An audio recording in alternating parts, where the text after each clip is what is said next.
sila Coco, si Shasha, si Carlo, saka si Chuck.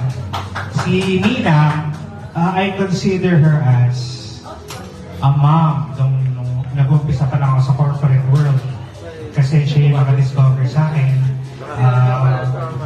Just a quick backstory about it is, sa events po kasi ako, kami nag-handle ng launch ng Mary Kay Philippines at that time.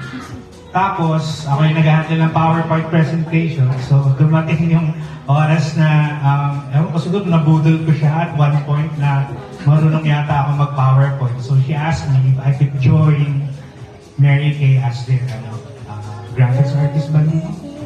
So, hindi ako nagdalawang salita in my heart na I know I will be taken care of. So, ayun na siya. And it goes a long way kasi yung mga panahon na yun, sabay-sabay ko rin nakilala yung mga anak niya. Parang nag-aaral pa yata sila Sarina, sila Carlo. Tapos, para naman yung magkakapatid. So, hindi ko na siya naging boss.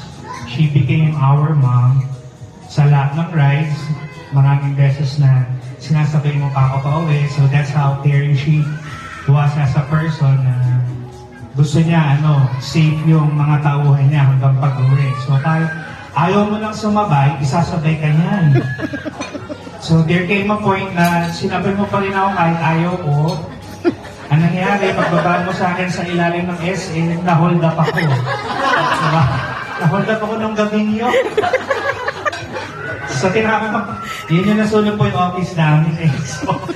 So, hindi lang yun. So, napakalaki ng effect niya sa life ko.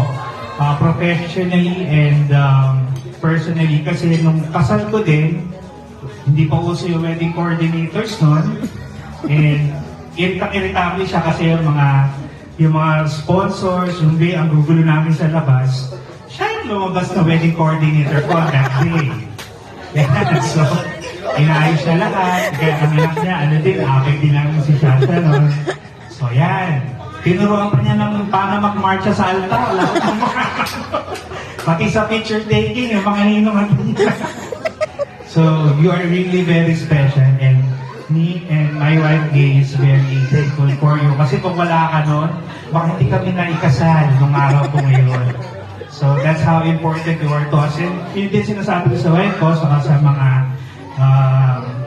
sa work ko, na nagkaroon ako ng boss na very meticulous yung sininang eh. So, ulit-ulit yan, kapag may nakita konting flow, ulitin mo, ganun siya. Hanggang medyo you're close to perfect. So, na-apply ko naman yun. Sa ngayon, kasi nasa marketing department na rin ako, and yeah.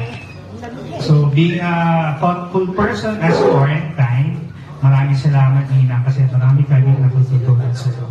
Hanggang ngayon, and you continue to be kagaya nung, a woman with a heart. Dapat ikaw meron ka award, no? Kasi hanggang sila Luli Arroyo, kasama ko yan. Pumunta kami doon, kala Rosa Rosal. We went to their houses, si Willie Monsod, yan. Parati nga ang pipigad. Hindi ko na kung katrabaho ba yung turing o para akong pet. Nakaplati kasama ni Ninang. But anyway, you helped me grow and shape me as who I am today. I'm very thankful for it.